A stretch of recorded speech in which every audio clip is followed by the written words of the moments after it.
وسهلا فيكم أعزائي المشاهدين، أعزائي الحضور بمسلسل وبرنامج عبوزي زوزي زوزي. وهلأ رح نترككم مع عبوزي. Oh yeah baby, you think I'm plastic? No honey, I'm fantastic.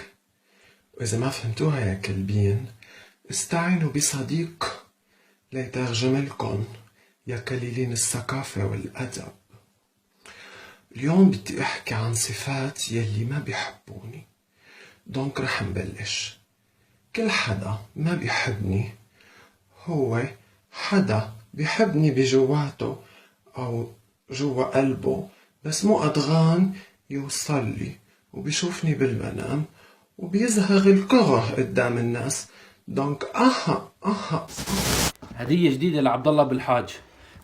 هاي في عينك بلاستيك والما تستحيون قليل طعمه وبيكون مفلس من المال والأخلاق. كل حدا ما بيحبني بيكون بغى سوريا ومو قادر يجي على سوريا.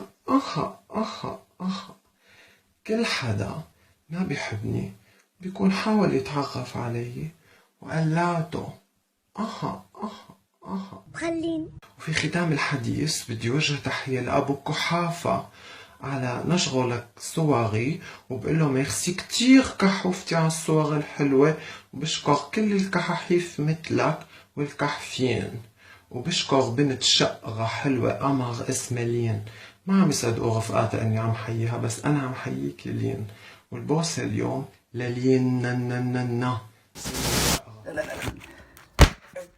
والما تستحيون والقاعد بسوريا محلى ملك جمال والله الصوج مو عليك، الصوج على اللي عم يشوفك يا كلب.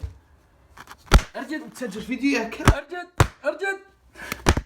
ارجد تطلع لايف يا كلب. ارجد